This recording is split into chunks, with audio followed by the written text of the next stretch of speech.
Okay, so my name is Bogi Eliasen, and I'm from the Copenhagen Institute for Future Studies.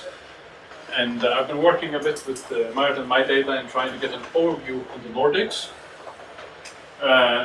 As you all know, especially you not from the Nordics, the Nordic countries are the paradise of health data. You can get everything in the Nordics, at least that's what we like to think. But I'll just go briefly on some approaches on this that might be a little bit atypical, because some of the things that I have learned is that we might have to ask questions a bit differently. Okay? So the white paper actually takes a departure of the 4P. I don't know how many were here for the session before the coffee break. Okay, so the 4P is predictive, preventive, personalized, and participatory. So the neighborhood 4Ps. And this is something a lot of people have worked with. So we are trying to get that in as well. But it's also, of course, it's on the person-centric or citizen-centric way that we're trying to look at it. And what we are trying to see is identify reports and references on it, important stakeholders, possible data strategies, models, examples that we are using, and also to see if there are some things that we can use from the existing models. And then you would think that the Nordic countries are so small, they have so much transparency that you would know everything. But believe me, it's very hard to get an overview. And if you know the numbers of registries, depending on how you define a registry, we have the clinical, the research registry, sometimes they are in together. Generally, it has been a local policy to just keep the registry where you are. So often they also are in different data structures.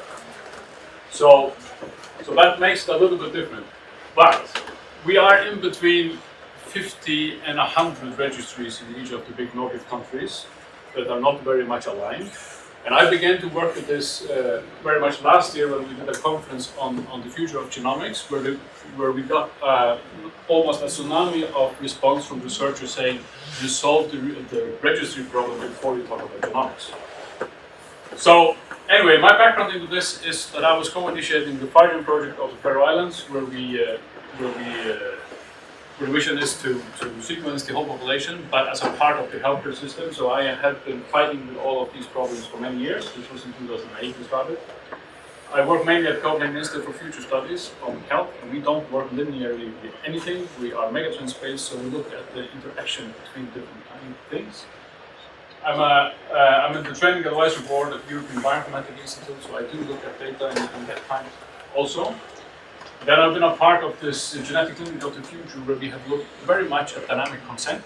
Can we find a new way of consent? Because the consent we use today is only used to cover the researcher. It's not used to cover the rest of the population. And dynamic consent goes very much in on, can you as a research object actually be asked to, or can you decide where the data goes?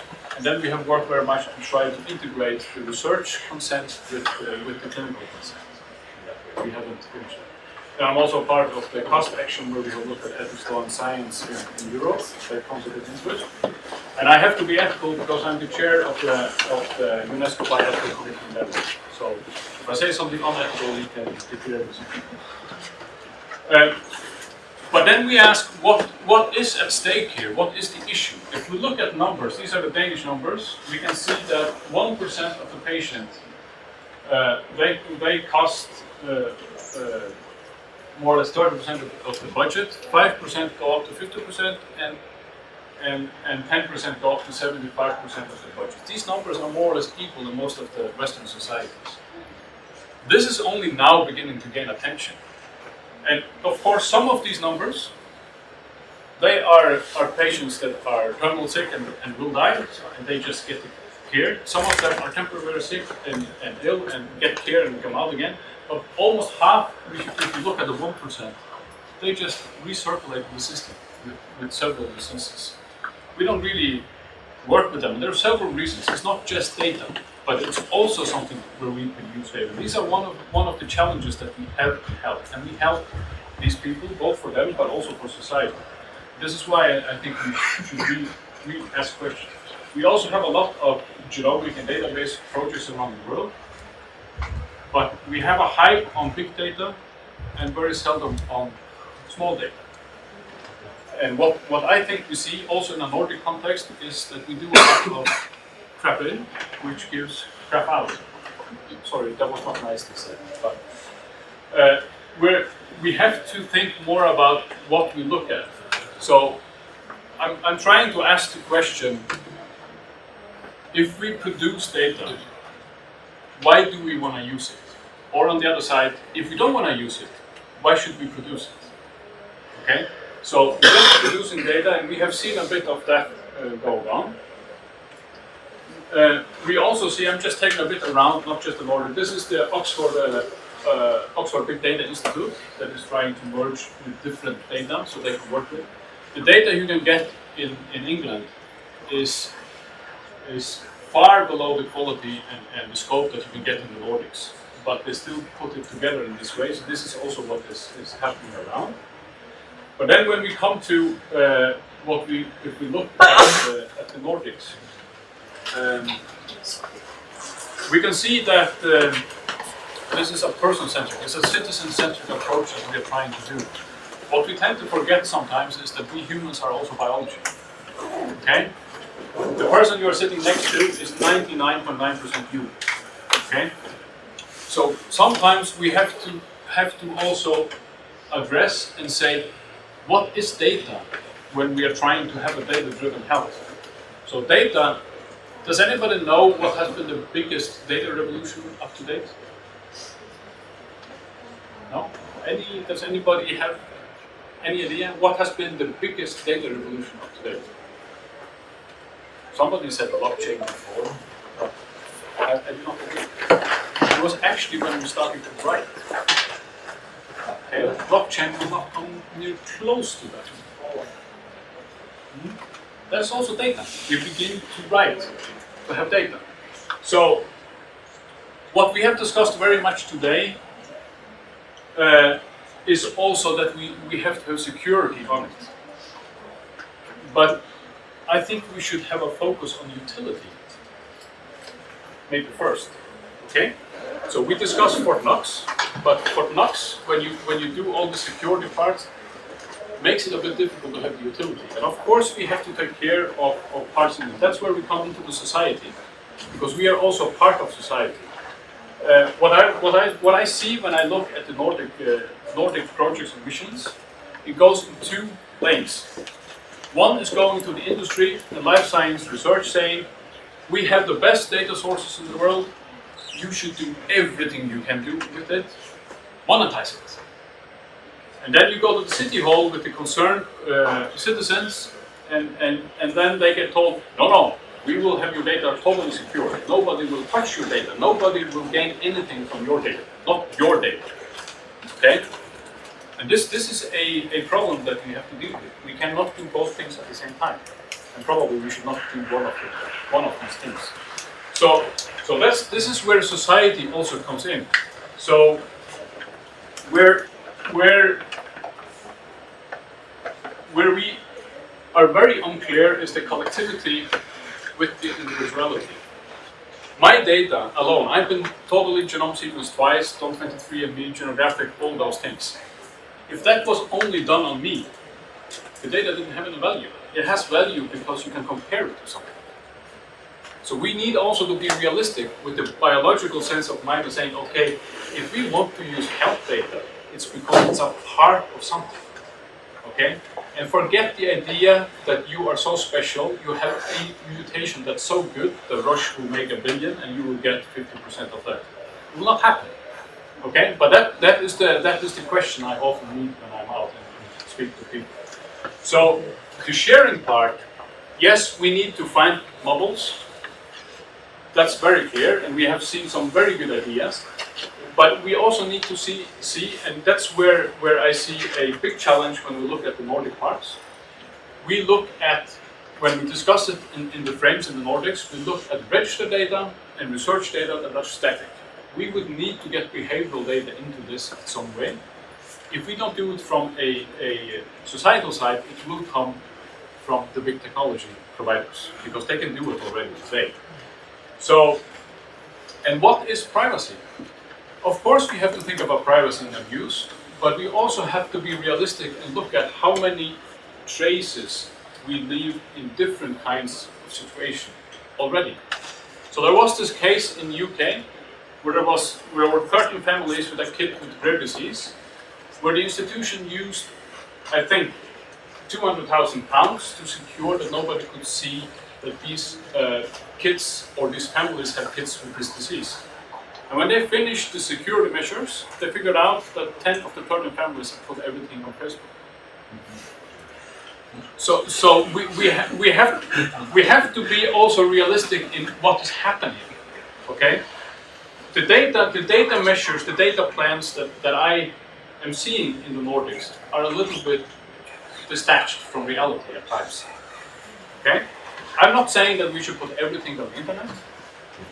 I'm just saying that we have to see data as it is. It is a monitoring of something or a copy of something. So if it's dangerous that somebody sees how you behave, is it the data or is it you that's dangerous?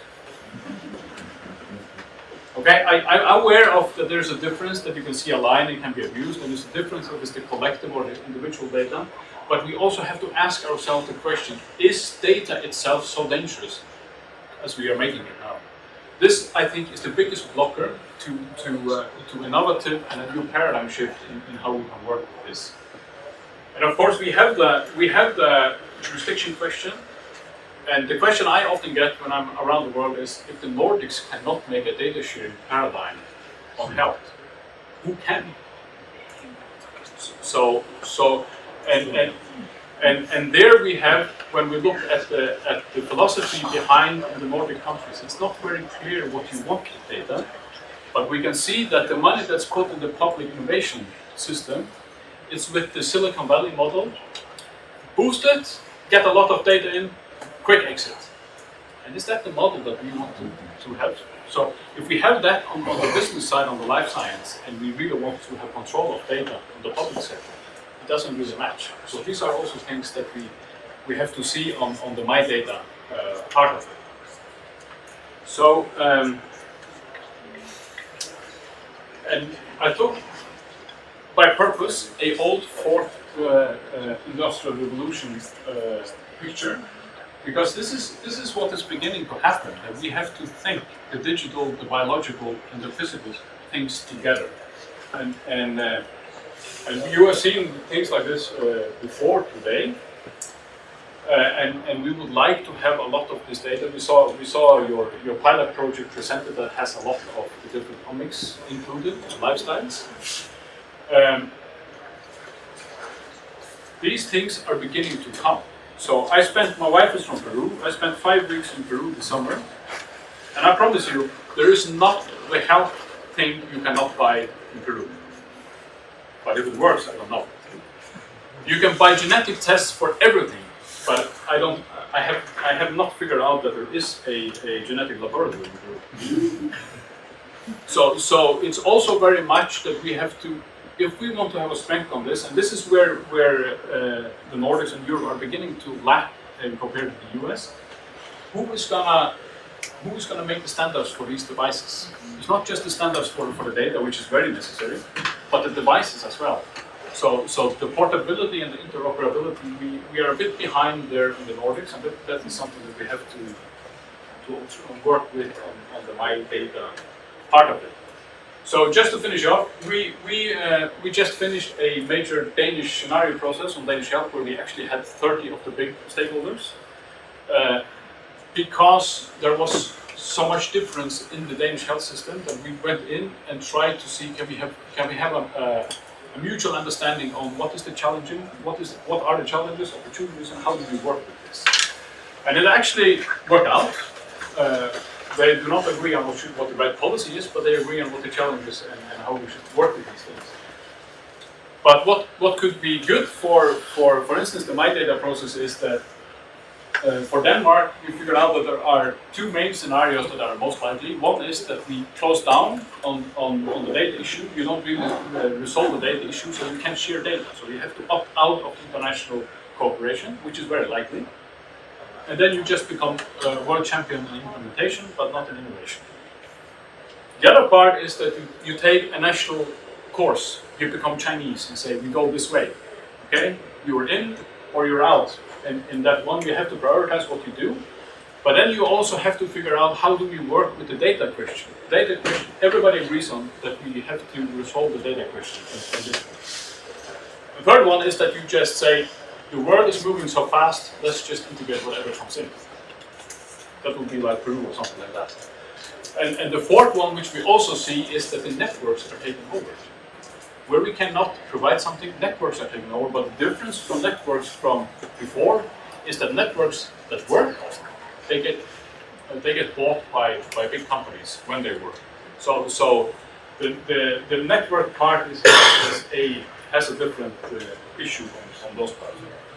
So what I hope to do the last 10 minutes is as we are trying to stage or work a bit provocative also with the MyData to see what is needed, to have some discussions, some questions for you, because we agree on that the Nordics, of course, especially Finland, could solve the world's problem, right?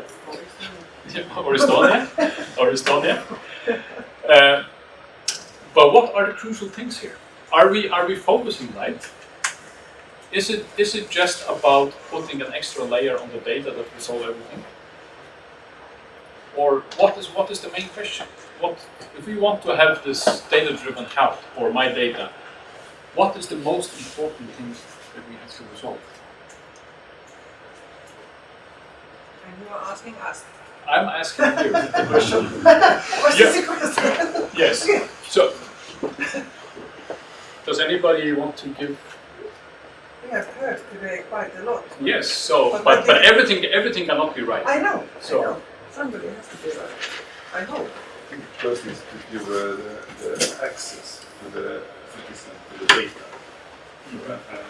So it's transparency and access to the data. You can't make changes if you don't have a let's say, governance over the data. So, but access are many things, right? Yes. So in the Danish system, I can access my health data, but I can't do anything with it. Yeah. Hello, I'm Helen from Sweden. We are working with implementing a personal health record in Sweden, and I've come across quite a few obstacles or bumps or deep holes in the road trying to get there. And what I think is really, really important before we start building something is that we should have a realistic approach to this ecosystem and about this earning money on citizens' data. I really, really think that is a big issue to tackle. I've been talking with patient organizations, I've been talking to small companies, big companies, pharmaceutical companies, and we have been crazy about this idea about this innovation will come, we will earn money, everything will happen. And to my knowledge, it is not happening. So for me, this is really, So really it's the important business model. issue. No, it's not the business. I've been listening really, really careful throughout the day, and people have had the title business models. I have still not seen one. I've heard about what's the name? Shareholders, people being active stakeholders, people being part of this ecosystem, but I have still not yet today seen one business model that is aiming in this direction. So maybe Am I wrong? No, But I I'm mean, not right either. We have the sciences now because we know what the science is. Please attack me, give me some food for thoughts. But you think it's a business model that it's I think we have different models or thinking, ideas about what could be achieved by this ecosystem and how it would be possible to earn money from it. Earn money for whom? Good question. For the industry or for the people or for society? Both. I think we need all these three to be successful. It has to be good economy for the citizen, for the society, as well as the one who are actually supposed to make all these apps, make all these systems. Data cooperatives are what to Yes, do. and that is what we discussed intensively. Was whether it was within the different DGs, within Commission, with member states, with ministries, and we came up to the conclusion. We know all the arguments. They have in detail be discussed. We have solutions, technical. We have security solution, and it's proceeding. Yeah, and what is needed? That the only thing is to come up with a pan-European governance model fits into global context, and we have that, and we need to pilot it, and now to see where to start, how to precisely to start. And when I read the declaration of MyData, it was the operator there. So this operator and having the different roles we described it can be such a cooperative, and we would like to go beyond health because that is what in our task force for the Estonian presidency now there's also involved our former commissioner and also director general from DG Connect, and so we have to focus on all kinds of data because it is otherwise we're lost. That's one thing, and the other that we have there it truly with that democratic model which is serving the personal benefit and the common good and providing business models for all stakeholders. And what is needed now is really the further step, and that's why we go now with council conclusions where then the member states have a frame to follow it and to implement it. And this But is it a took a process, long- and it will happen. It's in now Tallinn. very in Tallinn conference it will be announced. Yes. Yeah, Sorry. I was willing to comment on the business model. This is from the discussion yesterday evening on the operation meeting, and that's usually where you get the best ideas maybe. We talk about the Nordic model and the Nordic welfare state. We also do a lot of things in the public and governance level, try to make people behave better. The price of beer in the restaurant starts to be so high that it's really prohibitive to actually be unhealthy. But the idea was that we have the broadcasting tax, just to fund the Finnish broadcasting company to provide television and radio, this kind of thing. Wouldn't we be able to set a healthcare tax, which is basically part of your annual taxation, and give tax deductions, or even sort of negative tax against data sharing? Just as an idea for people to think about it, because we are so fond of organizing things through taxation. Could it be a tool? For the individuals, it's about money.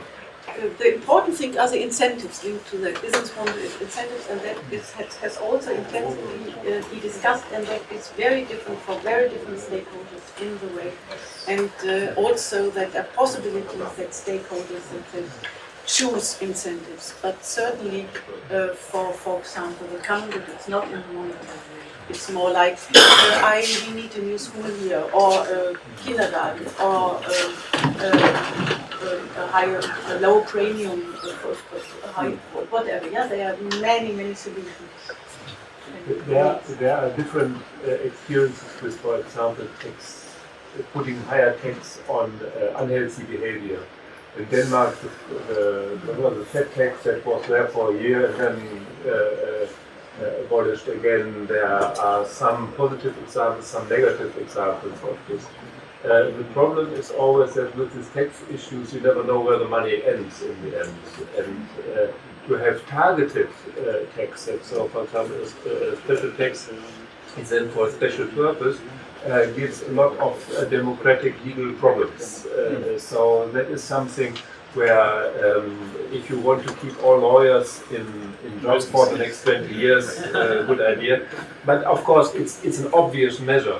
But and there are some analysis that we did, for example, what is better to subsidize or to put a tax on something, and it depends on your society. So can it, Go ahead. so there is this American guy called Richard Glaser who works with the term digital units, and then he puts economic in brackets, because a lot of the discussion is as if we just become digital economic units. And if we think about the business model, how many biobanks in the world have gained money? You know? The last 20 years we have seen biobank gold mine all over. Does anybody know how many biobanks in the world actually have gained money? There's one, 23andMe. But then you have to deduct the money from Google to get that. Okay? So sometimes maybe one of the things that we could provoke a bit with is, as in biobanks, it's not the biobank that generates money, but it generates something that can generate money. So maybe we should be a bit more cautious on how we put the data together. I would come back to an argument that we used during the day again. The big problem is that we have here a problem of the free economy. We are all used that in the internet everything is for free. Yeah. So all those people who invest and do have to get the money somewhere else from. That's the reason why they sell our data. The primary goal is not to sell the data, but to offer a service. But to finance it, if no one is willing to pay for this, you have to get the money somewhere. And this model proved successful and is now overwhelming.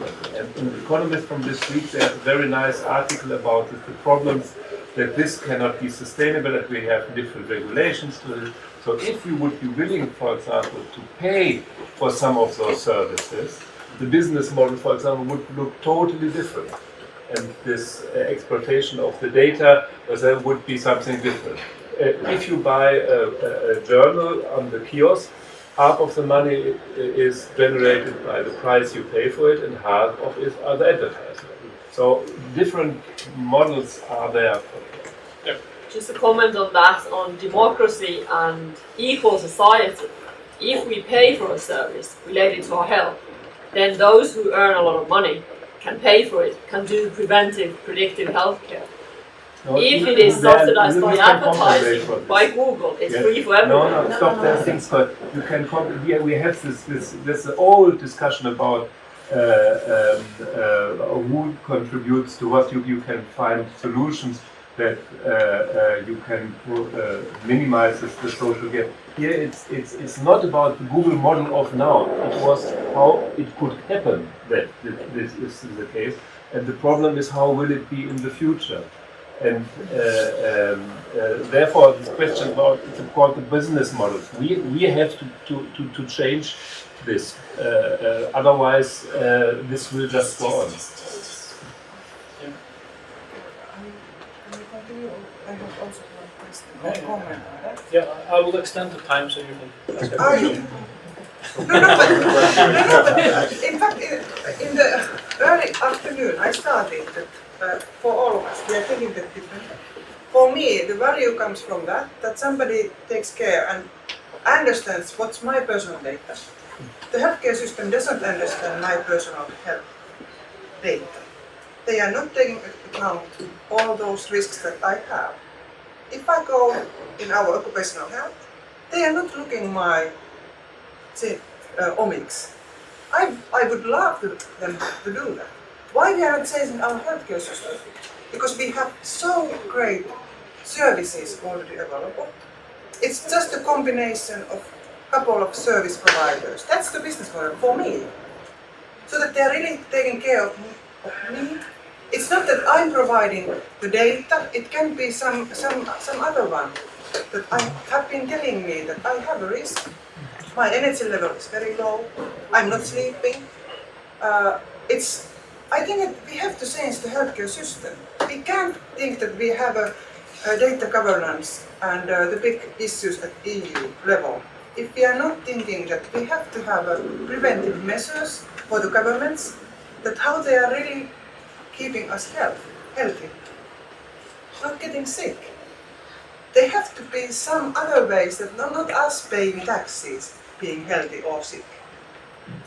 It has to be a healthcare system. I'm really, for me, even we are in the MyData conference that we want to have control of our data. I don't want to have a control of my data.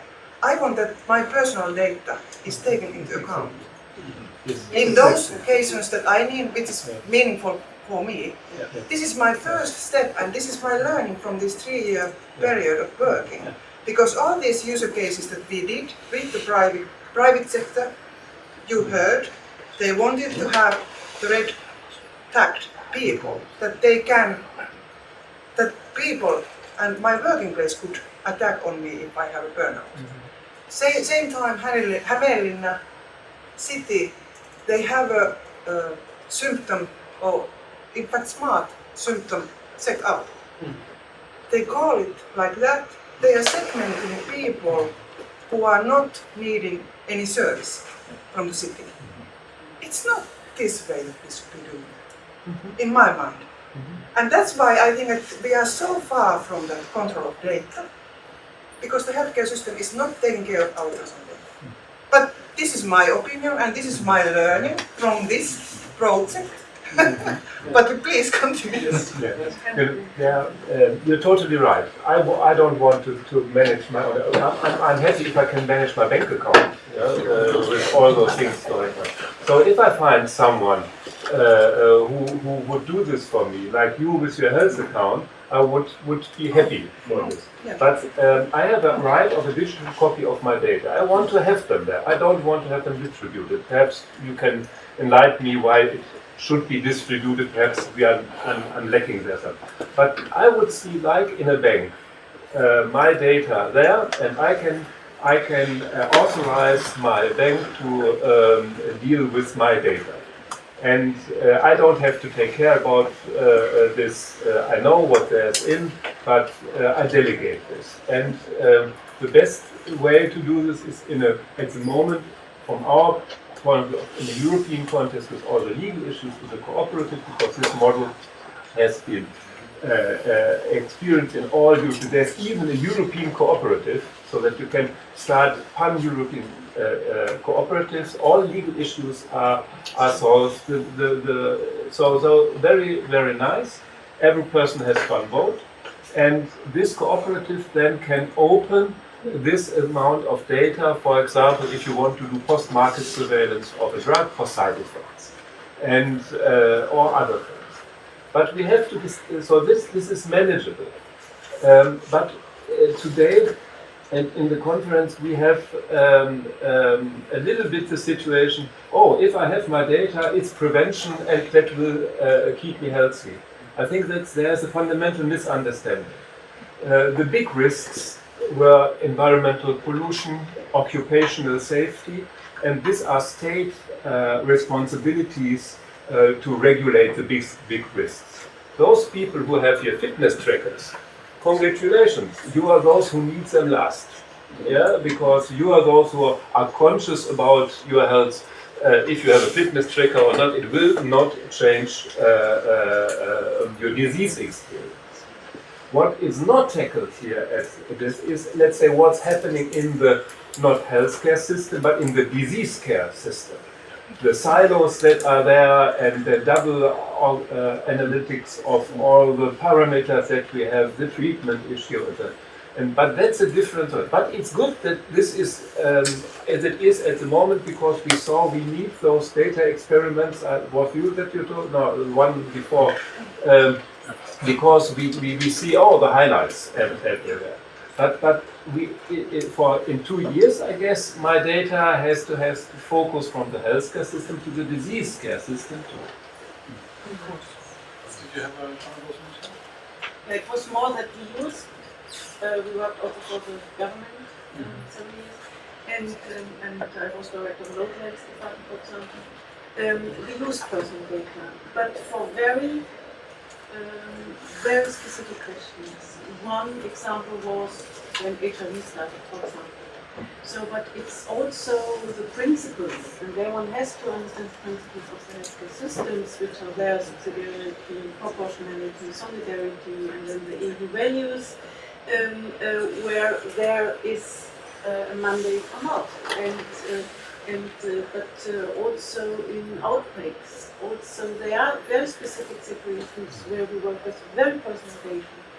And so you're right, it is it is so important also, I would say, in the way that one of the stakeholders are the different stakeholders of the healthcare system, and also they are stakeholders in such a cooperation. But they also have only one vote. They are providers and users. Yeah? And so there are really it needs what you said, mainly to involve all stakeholders, to understand all interests. That was your message a little bit also, and to find a solution. And we have, but we have to prove here. It's a pilot system. Yes. More comments? Are you feeling that everything is just on the path? No? So I think, maybe you can also enlighten me, Angela, on this. I think one of the bigger, or there are two very important things that have not been touched very much. What we really want to do with all this data is the holistic approach. And to do that, I mean, we need to think how do you actually rest that in the individual, but in a way that they feel more or less comfortable with it. And as you said, I mean, the data I've seen show that behavioral data is, on average, as important as the rest of the clinical data that we can get. So, but who will collect that? Okay, do we really think that the local city of Helsinki will do wearables for the population, or do we have to bring people in there? And then, of course, the standardization of all that's going in place. Just an example that in Finland, Pera, the national health insurance company, whatever, government-funded organization, is actually building a database where all your health records go to. But they're also building a database for personal health records. So it's a government-funded institution that will post my tracker, activity tracker information in a year's time or so, if I'm willing to give it there, and if Parliament is willing to give it there. So, but I see another emerging huge issue. Who can actually understand the algorithms that we use? I mean, this is going to be one of the questions that we have to have on the trust. Yeah, but yes, I agree, and I think we don't understand the computer anymore. Yeah, we just work with it, or with my iPad or whatever. Yeah, I don't understand the technology behind it, and it's not needed. But what is needed, I think that where we also shift. I think Topol was one who said this. Yeah, that we need also the ones who are the responsibility of the algorithm providers and users also there, and they have to work with sanctions, things like this. But we cannot, I think, and maybe we don't need to, otherwise. So I just have one last comment, and if somebody wants to respond, they can. If not, you can do whatever you want. But we are getting into this new era of a European frame, which distinguishes between health data and the rest of the data, which is quite clear that if you look into health data, you have to have an hypothesis at the same time as we use billions to big data, which is normally seen as trying to find patterns that can generate a hypothesis. And is this something that, I mean, it's still time to address this from the States. Is this something that you see as a challenge, or am I just too far ahead? You mean for research purposes? Yeah, but we will. But it's both on research, but we are beginning to get into questions where we have clinical research or N1 treatments, so to say. And if we have to have a hypothesis before you start looking, it's going to be very hard. That's why also now to work exactly with big data, to say to turn it around, to play with the data, to that artificial intelligence or algorithm, they are providing the question we would not ask, and that has been so But that means really turning it around, and that is another question about what is pushed Yeah, and around. that is one part, but the other part is that there's also this distinction between publicly held and privately held data. And I can go into the Finnish healthcare system where it's public, and then I go to Holland and there's private. They send me in between a public and a private institution. And this is, I mean, also for what you are doing, that has to be aligned somewhere. And we see this more and more with this cross-border treatment. Yeah. In rare diseases, we see now a European network of rare disease centers that are in different countries. The Baltic countries are so small, they cannot have all the centers. Yeah. So how to manage when the center is in Spain and you send your kid there, and what is about the data?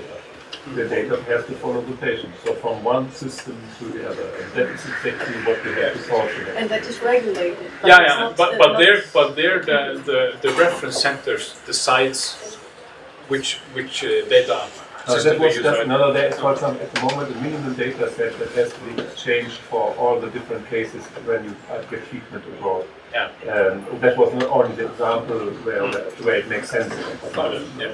So, just to say, what is happening in the Nordics now is a lot of inter-unit cooperation between 2 hospitals, 3 hospitals, 2 universities.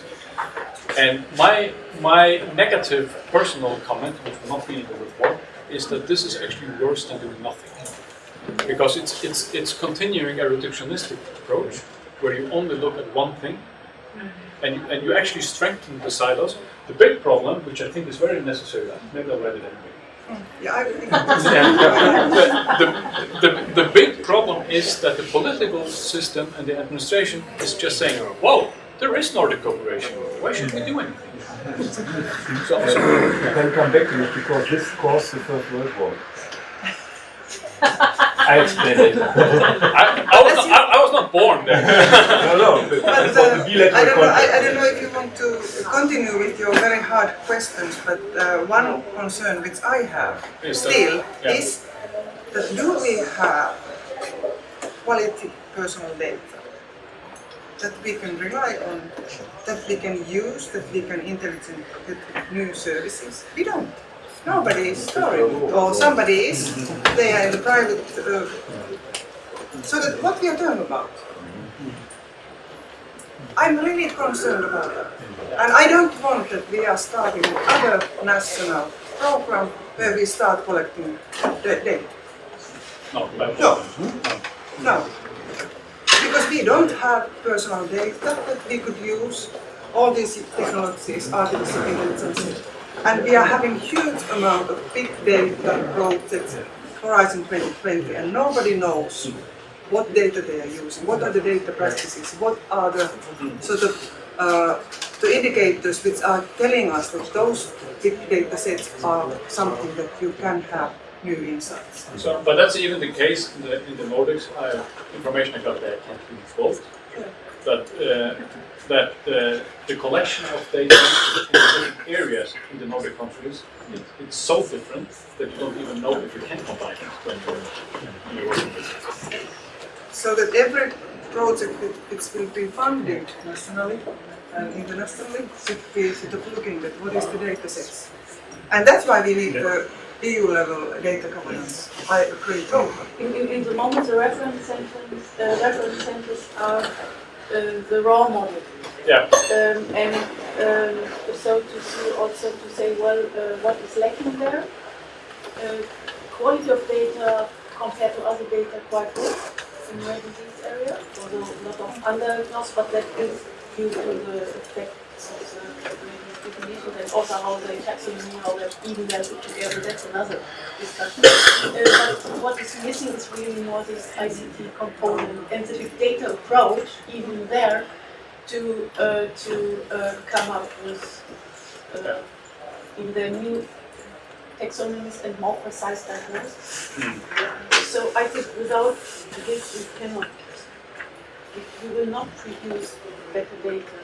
And the data we had in the past, we see, was answering the questions when we always see the studies in epidemiology. I get headaches because it's just average data comparing apples oranges, saying nothing, and then you have these results. So I think these are also Yeah, and that is the point. I mean, if we really want to push personalized medicine, we can't work with average data.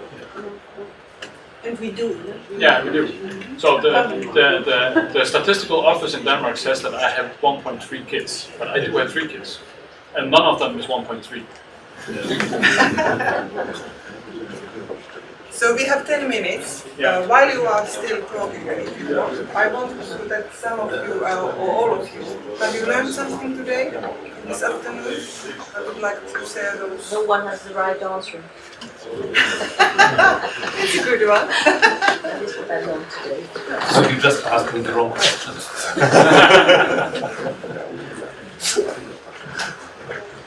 So, but one of the things that I've tried to push at some occasions and was discussing at lunch is, should, for instance, the city or the municipality step in as a data facilitator, data helper? Because one thing is the help data, but the average citizen is becoming overwhelmed with data. And is that a public part to step in and help there? I mean, it's not rocket science to make roads and give water to houses and electricity. Is that something that the local government should help with? And one of the reason I ask is that, as you said with the fitness trackers, it is the 20% that are worst off that needs the benefit of the data the most, but they are the least likely to actually understand it themselves and take care of themselves. So are there any, or are there different ways? Or do we want to pay more city tax so we get that solved? It depends on if you trust your government. No? If you trust your government, for example, the Taiwanese do this. They have a state-owned cloud service where all the health data and all the data are in and are used, and people are happy because they trust the government. They don't trust industry. I don't know how it's in the Nordic countries. I don't think that in Greece the people would like to have a government run. No. So I have, my personal experience is quite clearly amongst the project that we were in, Angela, that if you ask the Northern European people if it should be public, they would say yes, and if you ask from France and downwards, they would say no, I prefer Google. So, but back to if we take this health account and for whom, because why do we actually want to make this data? What do you want to make? Why? I mean, you said something that came out of better healthcare and it has to benefit both business and research and the population, but do we agree on that? Is this a tree-like thing we have to build, or? I don't know, that was the vision I had when I was employed. Yeah. Helen, fix this. But are we focusing? Because what I see is that we have to combine the passive data, the registered data, with more dynamic data where you actually would need to communicate with citizens. Yeah, the first examples have been very successful without not dealing with health. First have been waiting lists. Second one was planning of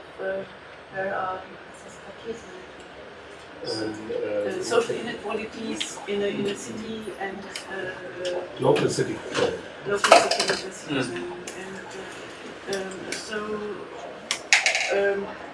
and then again the question is, we use all the services, whether from industry when we need drugs, we from public services, we all kinds of services, and all Services have the right to earn. It's a business, yeah. They have need the public services, of course, yeah. So I think it is for me very clear that one can discuss how much does, for example, a registry has to pay for data. Is it for free, or if it's planning? For planning resource, or is it industry? Then yes, you pay maybe, but one can have different. Also, it depends again on the user.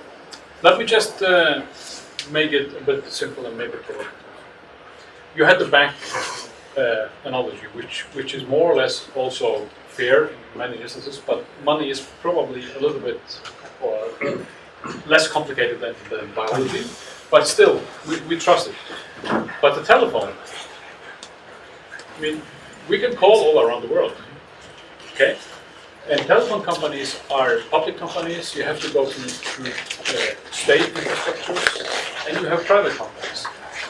The ETU, the International Telecommunication Union, is actually quite fascinating to look at how they, through the last 100 years, have worked with having standards so you actually can call from one telephone to another telephone. Okay, you dial a certain numbers, and you get that right telephone almost always, right? So if you can do it with this very little advanced thing, but I mean, even a Nokia phone for 10 years ago could do it, why is it so difficult with help? Are we not just complicating it too much?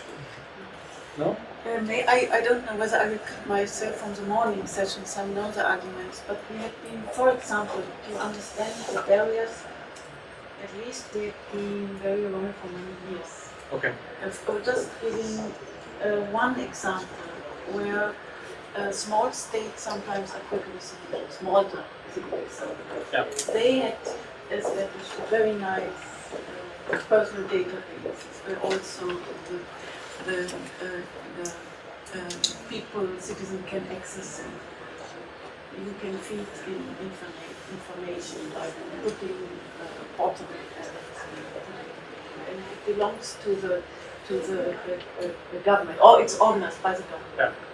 And then, so citizen agreed, policymakers agreed, industry agreed, who did not agree, and they blocked it in the last minute, had been the general practitioners.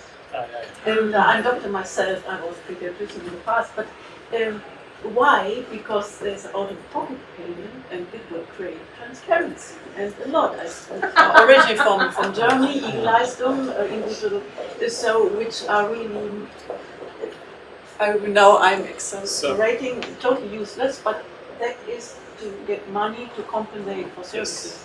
So these are the real problems sometimes to understand. So even there, I would say the doctors are not our best. No. And here comes the last question: value-based health.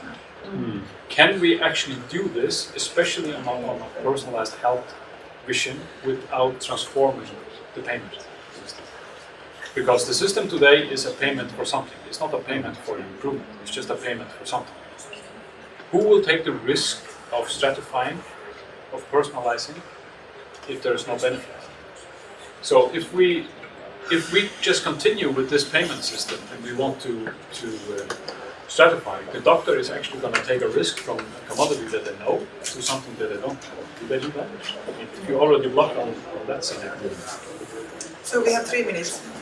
No, I asked them, so stay. Okay. So I think that, I don't know, maybe we have to say a couple of words. Yes. Thank you everybody who has been presenting here today, who has been contributing to this session. Especially big thanks for organizers and who was taking care of us today. But I also want to thank Digital Health Revolution project leaders and researchers, that they have done a very good job. And of course we are still continuing, and we are willing to share all our expertise and what we have learned. So be active, and in fact we have summarized a little bit of our work here. It's not all, and there's a huge amount of text, but if you try to put 3-year project in 2 pages, this is what is the result. But we have here also all the people who has been leading this work, or in fact who has been contributing, so that it's very easy for you to contact us, and we are willing to take this forward. We want to do concrete steps and want to hear your ideas of what we should be doing differently. And I think that this is just the first step in the digital health revolution. So I hope that you got. I think that I have been very happy all the activities and how active you have been in this discussion. And I was seeing also quite active we have been what we have learned today. I don't know if you are agreeing. Ihan seems like a nice idea. We still haven't found a viable business model for healthcare data ecosystem. This we know. Personal account in global level. We need healthcare model. Quite easy to stop here, and we can go home and try to think of how we can solve all these problems. But thank you so much attending this session. I'm very happy.